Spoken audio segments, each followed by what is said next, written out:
Comprenons les faits pertinents au regard du déclenchement de la compétence de la Cour et la qualification juridique des faits qui doit concorder tant avec les crimes prévus aux articles 6, 7 et 8 qu'avec la forme précise de participation aux dits crimes prévus aux articles 25 et 28.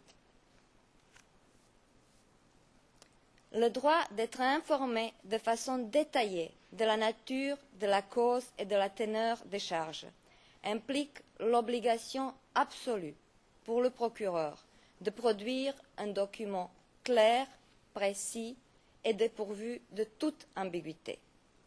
Ce n'est à l'évidence pas le cas du document contenant les charges à l'encontre du président Gbagbo.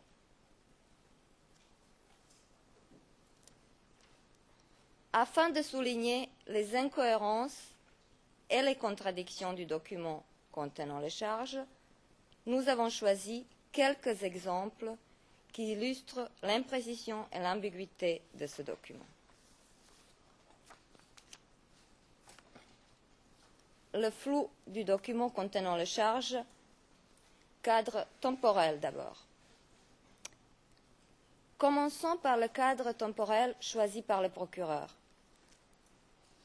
Dans le paragraphe 1 du DCC, le procureur allègue que le président Gbagbo aurait conçu une politique dans une période allant de la période antérieure à novembre 2010 à son arrestation le 11 avril 2011. Déjà en soi, cette allégation n'est pas compatible avec une procédure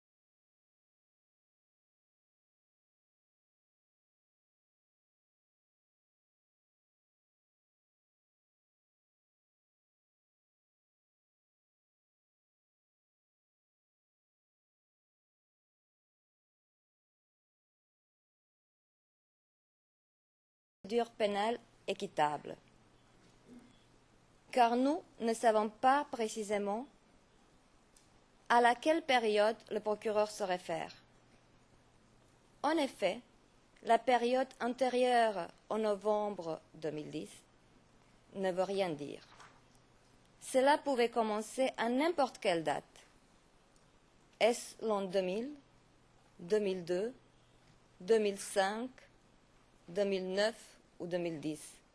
Impossible de savoir. Plus tard, dans le paragraphe 4 du DCC, le procureur rétrécit un peu la période ciblée en alléguant que cette politique aurait été adoptée quelque temps avant l'élection de 2010. Mais la période reste toujours vague et indéterminée, car quelque temps avant l'élection n'est pas une période suffisamment définie pour les besoins d'un procès pénal.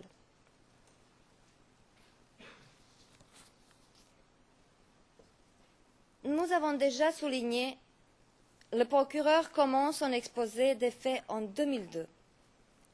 Nous avons déjà démontré que les troubles en Côte d'Ivoire ont commencé bien avant, en 1999. Ils sont donc antérieurs à l'arrivée du président Gbagbo au pouvoir. Nous avons aussi démontré que le procureur refuse d'examiner la réalité de l'histoire ivoirienne, refusant par là même de comprendre les causes de la crise en 2010. Oubliez pratiquement 10 ans d'histoire et répétons-le, l'histoire tragique de la Côte d'Ivoire n'aide pas à fonder des allégations solides. Dans cette affaire, les charges sont portées contre une personne qui, pendant 10 ans, était président d'un État souverain. Par respect de la souveraineté de l'État ivoirien, respect de son peuple, respect de l'histoire du peuple ivoirien et surtout par respect de la justice et des droits de l'accusé qui était, je le répète, le président d'un État souverain, le procureur aurait dû relater les faits qui, pendant plus de 10 ans, ont plongé la Côte d'Ivoire dans la période la plus noire depuis son indépendance et qui ont été la cause directe des événements incriminés.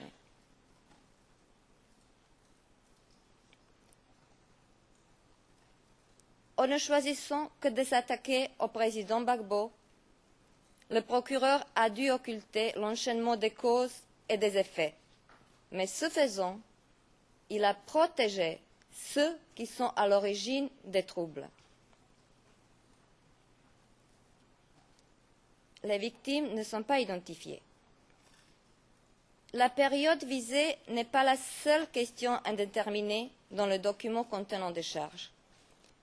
Selon les allégations du procureur, il y aurait eu des victimes lors des 4 événements mentionnés et il y aurait des victimes lors d'autres incidents. Pourtant, aucune n'est identifiée. Les auteurs ne sont pas identifiés. Les victimes sont inconnues et les auteurs, connaissons-nous les auteurs des faits reprochés? Le président Gbagbo est mis en cause en tant que coauteur indirect. Il devrait donc y avoir des auteurs directs, ceux qui auraient physiquement commis les actes visés. Qui sont-ils? Personne ne le sait. Aucun n'est identifié. Passons maintenant aux notions juridiques utilisées par le procureur. Elles sont rares dans le DCC et lorsque le procureur se réfère à l'une d'elles, il le fait de manière incompréhensible.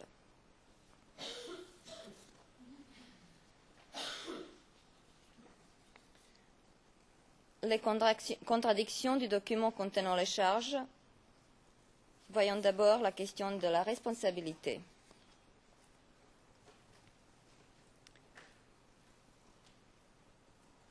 Dans le paragraphe 1 du DCC, le procureur annonce que le président Gbagbo serait responsable des crimes qui lui sont reprochés en tant que coauteur indirect, ainsi qu'il est prévu à l'article 25.3a du statut de Rome. Il se contente d'évoquer la coaction indirecte et l'article 25.3a du statut. Il ne mentionne aucun autre mode de responsabilité. Et puis, dans les 100 paragraphes suivants, il présente ses thèses destinées à démontrer l'application de l'article 25.3a du statut. Et lorsqu'on pense arriver à la fin du document du procureur, on se trouve subitement devant l'article 25.3d du statut. Un article que jusqu'à la page 86 du DCC n'a jamais été mentionné. Le procureur a intitulé la partie concernant l'article 25.3d du statut « Autre qualification juridique possible des faits ». Alors, nous nous demandons si le document qui nous a été transmis le 17 janvier 2013 est réellement un document contenant les charges ou un brouillon, un mémorandum interne sur lequel le procureur devait encore travailler afin de se décider quel mode de responsabilité il allait choisir.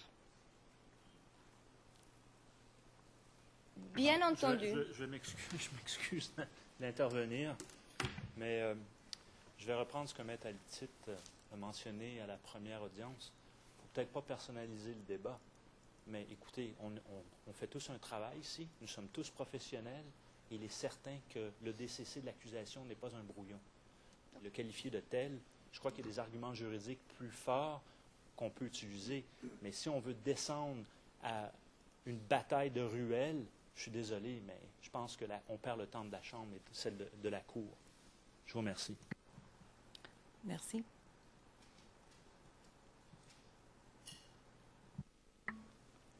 Madame le Président, il n'y a vraiment rien de personnel dans ce que je viens de dire. Lorsque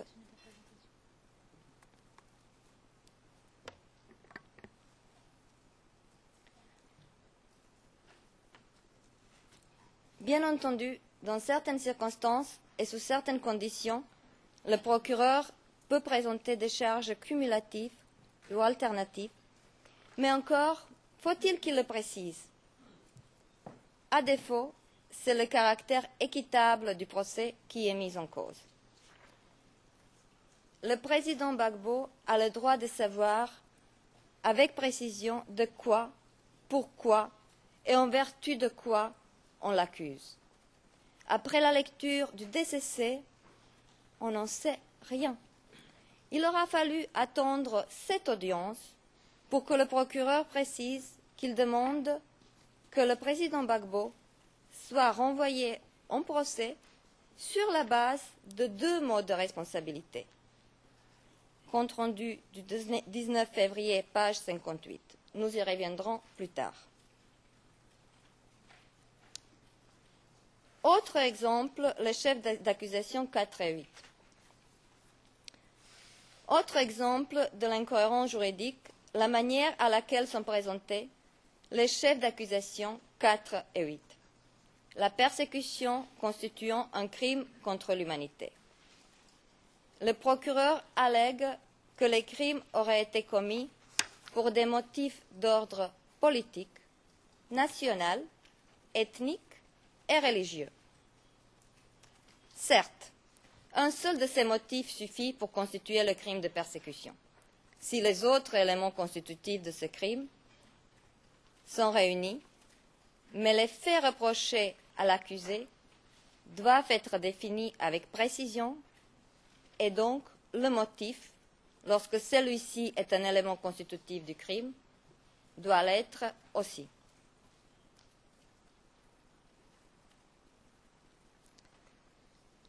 Les allégations du procureur selon lesquelles les crimes auraient été commis pour des motifs nationaux, ethniques ou religieux ne sont soutenues par aucun élément probant, mais elles sont même contraires à l'argumentation du procureur.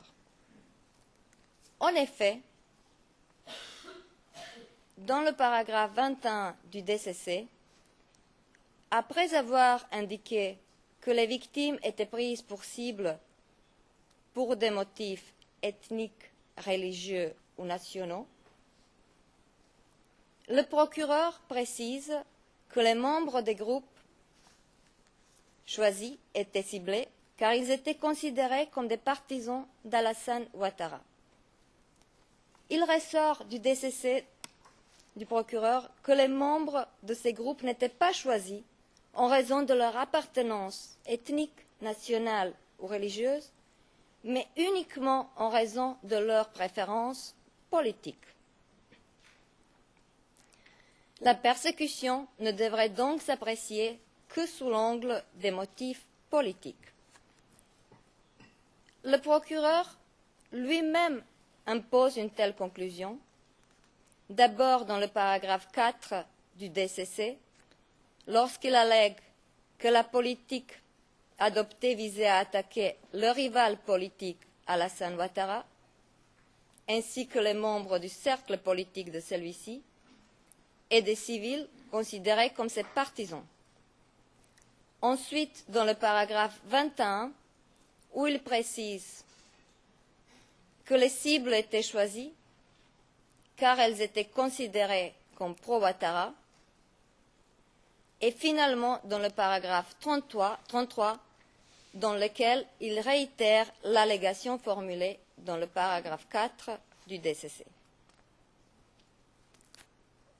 Bien entendu, nous contestons l'existence de la persécution en sa totalité, y compris la persécution liée à des motifs politiques. Et nous démontrerons ultérieurement que toute discrimination est d'ailleurs complètement étrangère au président Gbagbo, comme le reconnaissent tous les témoins de bonne foi.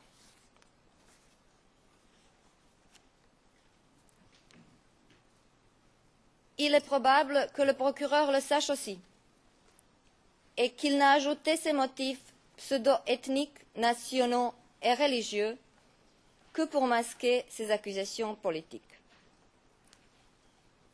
Nous avons choisi ces quelques exemples pour illustrer le manque de rigueur du procureur lors de la rédaction du DCC. Ce seul fait aurait justifié que les charges contre le président Gbagbo soient rejetées.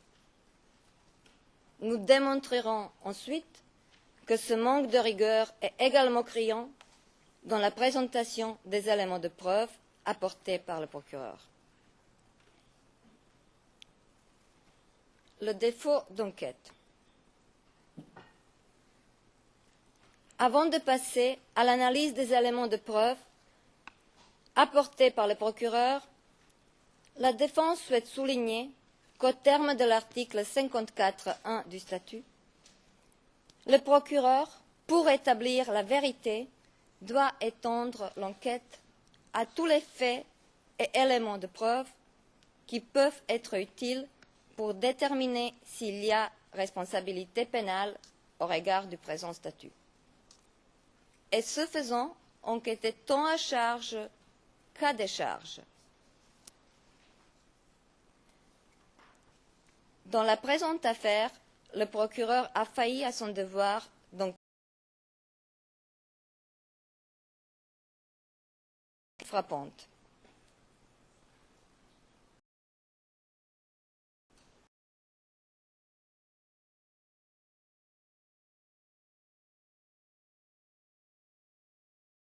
Du DCC que les forces de défense et de sécurité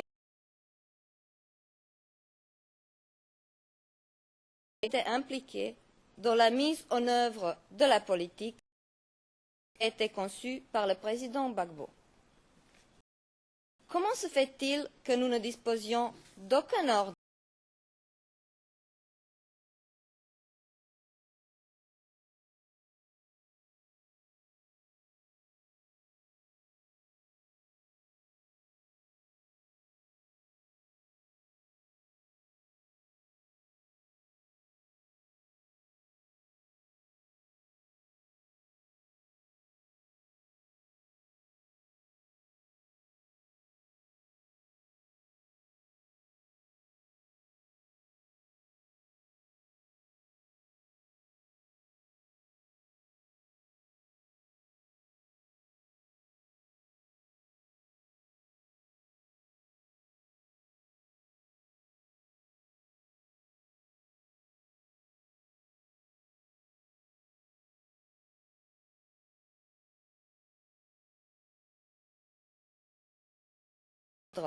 qui aurait été donné par les commandants de ces forces